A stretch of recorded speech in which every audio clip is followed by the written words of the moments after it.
Hello and welcome to this week's edition of Politics Today, and in this programme we'll be asking what can the Foreign Office do to protect the Christian nation that is Armenia. And in today's programme I'm joined by Baroness Caroline Cox, a member of the House of Lords, together with Rafik Sarkissian, who is a leader of in the Armenian Jewish community. First of all, I'll start off with you, Caroline. It's a great honour to have you on Politics Today, and we're so pleased that you could make it here. But share with us how your own Christian faith has been able to shape your politics to make a difference in the upper chamber, which is known as the House of Lords. Well, thank you for the privilege of being here. It's a great privilege. I always say that I need to introduce myself briefly. That will explain why my Christian faith focuses what I do. I always say I'm a nurse and a social scientist by intention and a baroness by astonishment. It wasn't into politics, first baroness I'd ever met, but it's a great shock. You wake up one morning, find a baroness looking at yourself out of the mirror. But of course it's a privilege. So I asked God how I could use the privilege of being able to speak in the House of Lords, in the British Parliament. And the idea came, it's a wonderful place to be a voice for people whose voices are not heard. And so that is how I use my role in the House of Lords, working for people suffering oppression and persecution, whose voices are not heard, either for security reasons or for political reasons. And that's why I try and use my role there to be a voice for the peoples of Armenia and the Holy Land of Artsakh or Nagorno-Karabakh. Wonderful. And Rafi, I know that I've done many programmes with you. We've been focusing on the plight of Armenia, particularly the plight to get the Armenian genocide recognised as committed by the Ottoman Turks as well. So it's great to have you on Politics Today. But from someone coming from the Armenian community, can you share with us the kind of friendship that Caroline has shown towards your community and also giving Armenia a voice where it needs to be heard, and that's in the House of Commons? Sure. Thank you, Simon, for inviting to the interview again. It's always a pleasure to meet you and go through the questions and the discussion. And thank you for Caroline to be with us as well. It's been a long time that we've worked together, and the whole memory comes back, and the whole interesting stories that we've discussed over the time. It's an interesting situation because since Caroline has been involved with the community and with the issues around Artsakh and Nagorno-Karabakh, that we call Artsakh, and Armenia itself, a lot has happened, a lot has changed. We've had several government changes in Armenia. We've had quite a lot of development work carried out in Artsakh, building the region, regenerating, caring for the people, recovery from the war that took place over 20 years ago. And all that has suddenly changed now. And the political situation in the Middle East, in the world generally speaking, has changed a lot. And throughout the time, Baroness Cox has always worked with us very closely.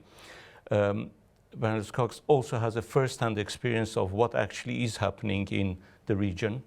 And that has helped promote the understanding of the nature of the problem, and hopefully to generate some interest towards doing something positive in order to bring peace and prosperity to the region, which in my opinion is critically essential, because it's a region that has many advantages offering to the world.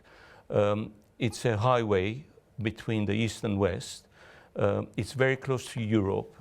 It's between Turkey and the Eastern world as such. And also it's a link between Russia and the South. So politically it's in a very critical juncture. And in order to create a situation that in terms of general relations, in terms of commerce, in terms of politics, there will be a stability.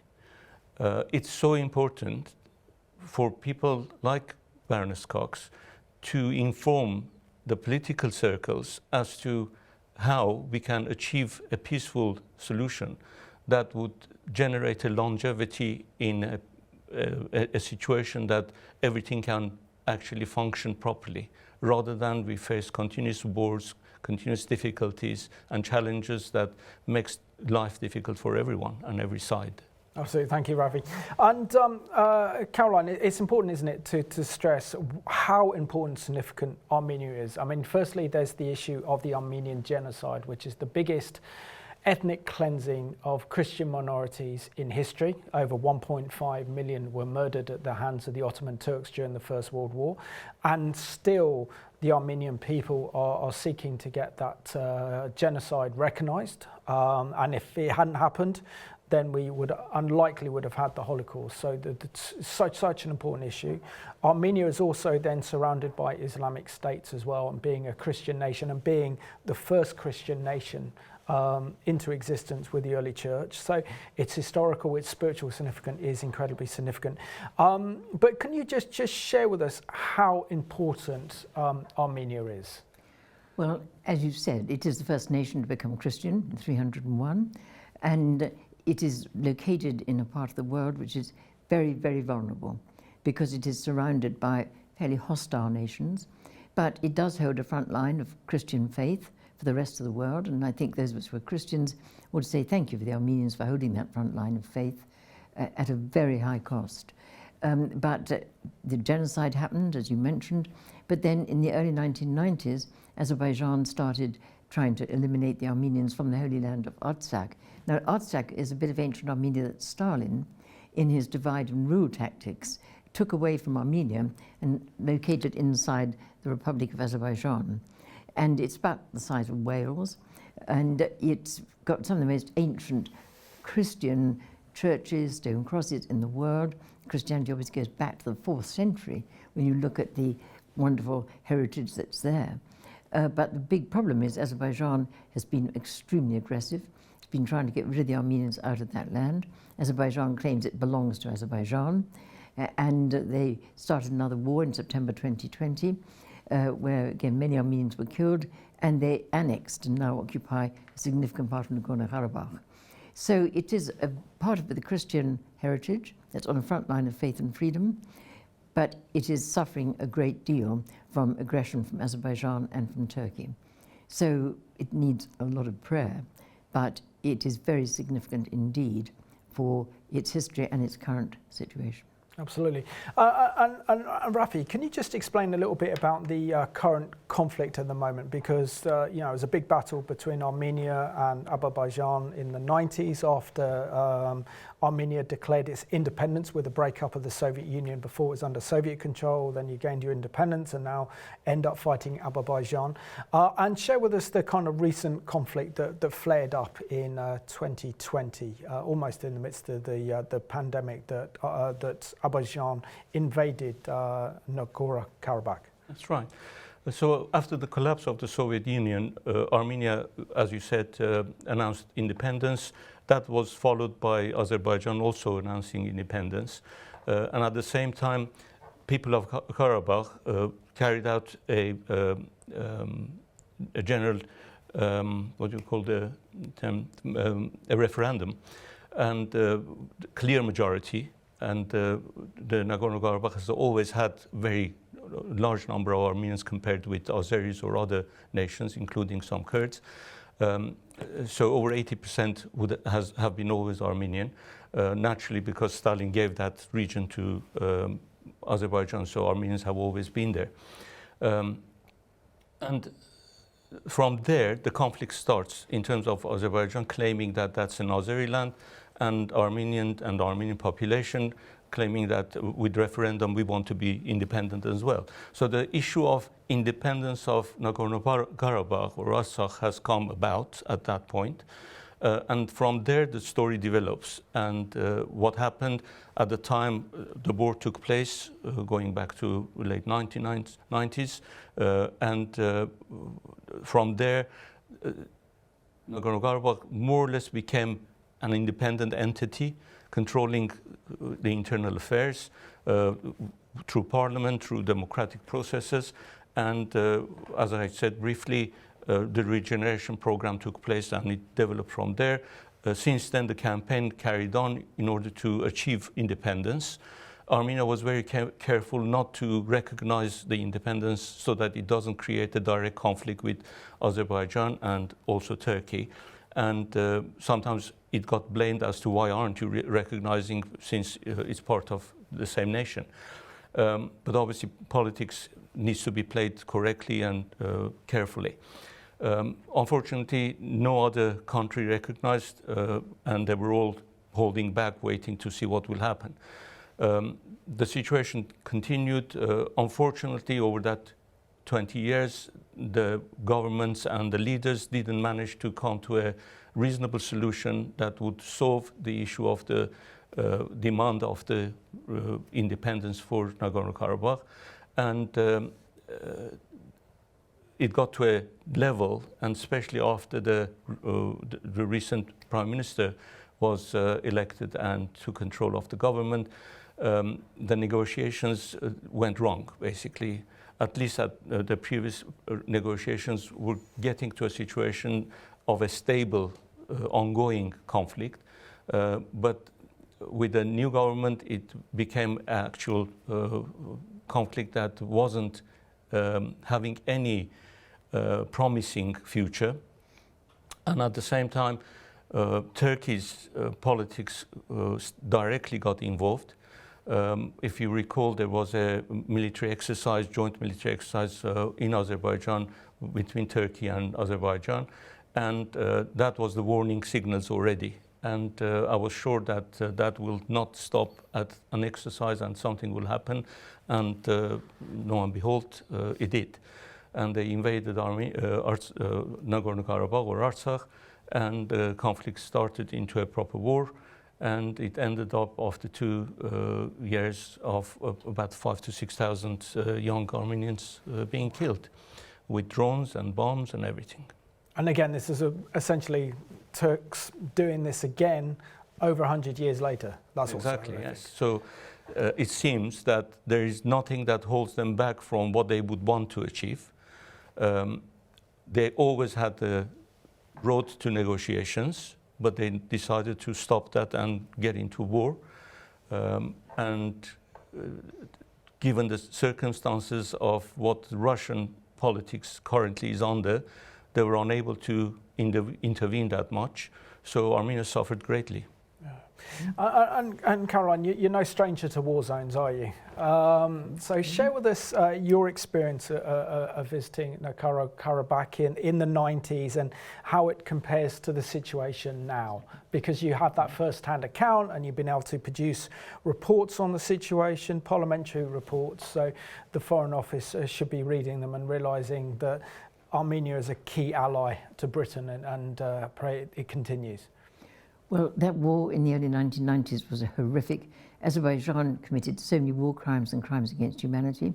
I was in the little capital city, Stepanakert, and in the capital of Nagorno-Karabakh or Artsakh, and I used to count 400 Grad missiles a day being fired by Azerbaijan onto this civilian territory. Azerbaijan also used cluster bombs, which is a war crime against civilians, and the intensity of the fighting was horrendous. And many villages and places were absolutely annihilated. And of course, the death toll was very, very high. But Azerbaijan also committed war crimes. For example, it used cluster bombs against civilians. And I came back once with photographs of children shredded by cluster bombs, which I'd taken, so I knew I was there. And I went to a fairly senior person in the British government, must be nameless, it was an unofficial briefing. But I showed the pictures of the cluster bombs and I said, look, this is a war crime. Will the British government make representation of the government of Azerbaijan to stop dropping cluster bombs on civilians? The answer? No country has an interest in other countries, only interests. We have oil interest in Azerbaijan, good morning. That maybe says a lot, but it, I think, is perhaps behind some of the British government's policy, which tends to be much more sympathetic to Azerbaijan and often not calling Azerbaijan to account for the crimes it committed in that war in the early 1990s, but also the war crimes it's currently committing now. We may come on to that, but there is fighting going on now. Azerbaijan took a large part of Karabakh in 2020, now occupies it, but it's now on the Armenian border. And just very recently, Azerbaijan soldiers killed 3 Armenian soldiers across the border in Armenia itself. I mean, this is serious stuff, and Azerbaijan is getting away with complete impunity. And I think the international community should be calling Azerbaijan to account, but so far it's committed its crimes against humanity, its war crimes, and recently in Armenia itself, a nation state, killing Armenians and still getting away with impunity, and I think that is a big problem. Absolutely, and thank you for raising that, because Azerbaijan should be brought to justice for war crimes. It's absolutely essential if we are to live in a moral world. And Rafik, can you just also this complex situation that it's Russian peacekeepers that are keeping the peace in the region of Nagorno-Karabakh between Armenia and Azerbaijan, and that also presents itself with kind of massive problems with Russia subverting Armenian sovereignty. Share with us your concerns about the Russian influence within Armenia. Well, Russian influence within Armenia historically has always been a great presence in a sense, and obviously during Soviet Armenia would have functioned according to their program. However, following the independence of Armenia, gradually the Russian influence was reducing to a level, but at the same time they kept their tie on the political aspects of what was going on, and to some extent on economic as well. So with moving very quickly to current situation, they still are influencing greatly in terms of what happens in Armenia. Armenia's significance politically has diminished because I don't think Russia is satisfied with the relationship, and I don't think Russia sees much of a future. There is an interesting geography to the problem as well, because Russia knows that they need Iran. Armenia is the road to Iran, and therefore they are having to consider that reality and still carrying on with their interest. But at the same time, they are also working very closely with Azerbaijan and with Turkey. With Azerbaijan, they have the oil interest and selling their oil through Azerbaijan as well, and gas and everything. And with Turkey, it's a regional player, and therefore for them, it's sometimes a partner. And I'm surprised to see consistently that the West isn't really taking that aspect seriously enough. And they, in a sense, consider that probably an advantage to the way they want to manipulate what goes on in the region. So looking at the reality of the situation, looking at how militarily Turkey and Azerbaijan have put Armenia under pressure and under restrictions, and the recent blockade of the road between Lachin and Armenia and Artsakh, or Nagorno-Karabakh, they call themselves the what do they call them?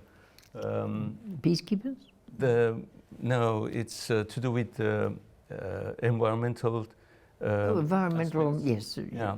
So activists. Basically, they promote environmental issues, that they're protecting Nagorno-Karabakh for environmental issues, and therefore they've closed the road to Armenia, which is ridiculous, because if we go back just about 2 years, Azerbaijan was bombarding with phosphorus bombs the region, the Nagorno-Karabakh region, and burning the forests and everything.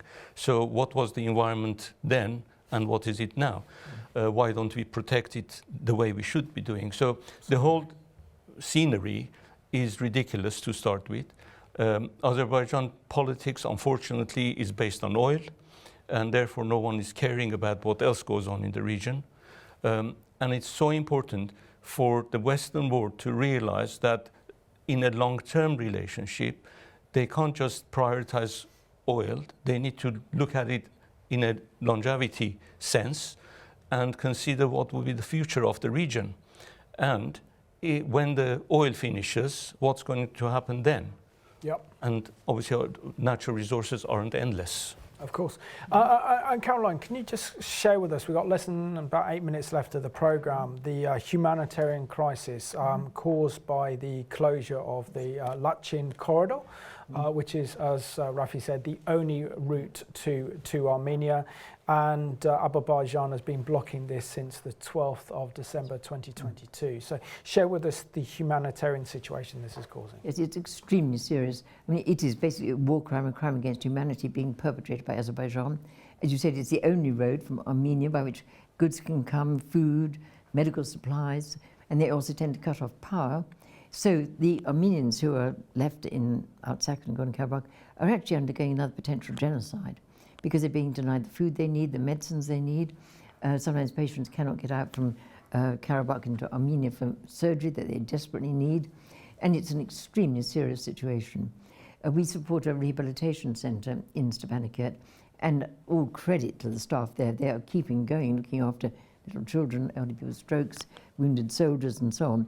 But the supplies are right at the edge of the limit. And for many people now, it's getting too short. The shops are empty, and it is potentially another imminent genocide. And the world is standing by and letting it happen. And there is an obligation on the international community to respond to genocides. Absolutely. But, so far, the international community is letting it happen with impunity. Rafik, are you horrified by the kind of silence by the West, the British government, the US administration to this crisis? Because the last thing your people need is a kind of another genocide at the hands of the Turks sponsoring the Azerbaijanis in this conflict. Exactly. I think it's critical to realize that silence isn't the right approach. And I appreciate what's happening in Ukraine and the problem with Russia and all of the politics that is involved to do with Europe and the world as such. So that's all valid, and I can understand that.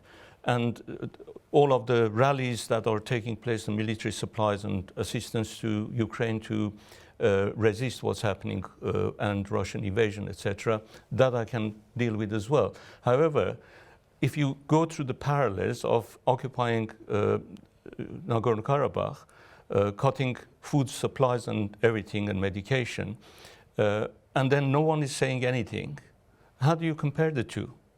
How could you justify one and not the other? And is it just oil that puts an end to everything? I don't think so. I think humanity has much more to offer to the world than Absolutely. What we're burning now and creating pollution. Especially with the Armenian people, definitely.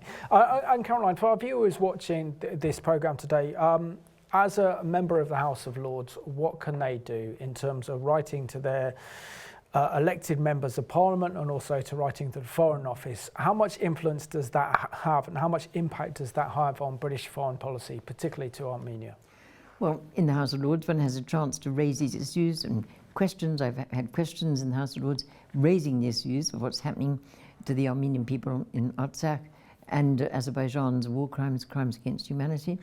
We've raised it with the British government, and the concerns are right across all political parties. It's not a party political issue. They've also been raised very strongly in the House of Commons, again, all across political parties.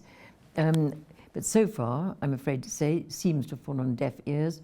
The British government is, as I say, allowing Azerbaijan to get away with another impending genocide with impunity. And I think that is outrageous.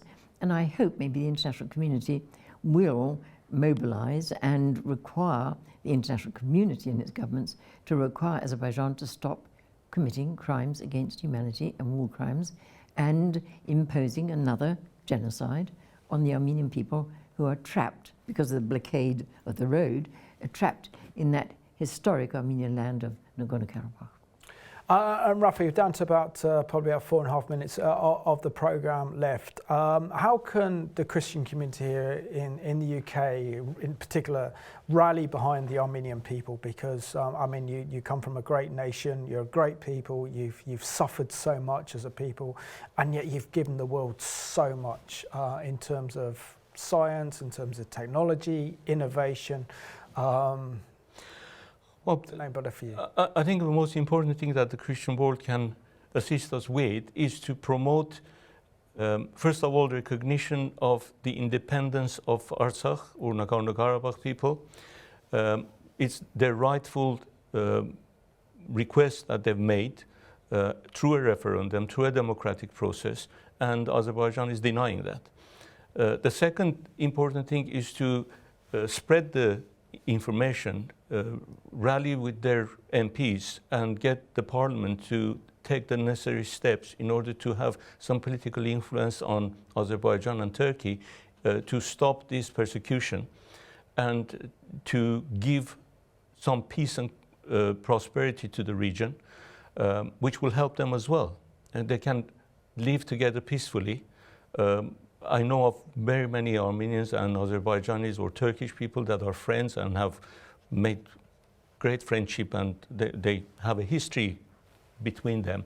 So I don't see why there can't be a future that Armenia, along with Azerbaijan and Turkey, can prosper in the region, and the region can develop further and benefit everyone.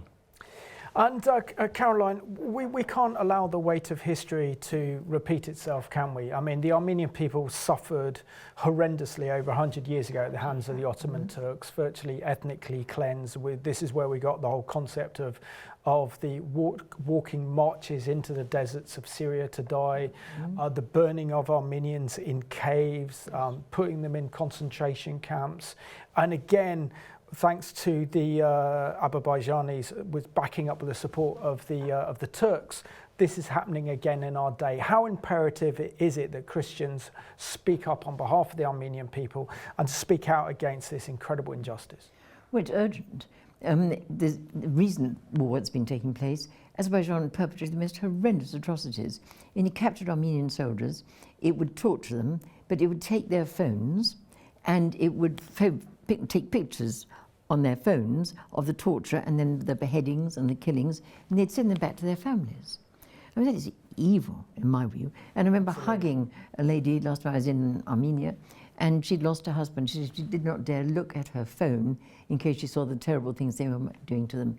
So I'm afraid the evil and the atrocities are continuing, and I think the Christian community really needs to pray, and really pray that Azerbaijan will stop perpetrating atrocities and committing what I can only see as evil. So, Baroness Caroline Cox, absolute pleasure to have you on this week's Politics Today, together with Rafik, representing the Armenian community. And I want to thank you for watching this programme at home. We can't afford, as Christians, to be silent in the face of genocide. And that's why it's absolutely imperative that we speak up on behalf of the Armenian people, that we give them a voice, particularly where it matters in Parliament. So we need to write to our elected members of Parliament, together with the Foreign Office, to say, what are you doing to stop a potential genocide happening in Armenia? So we thank you for watching this week's edition of Politics Today. Thank you. Thank you.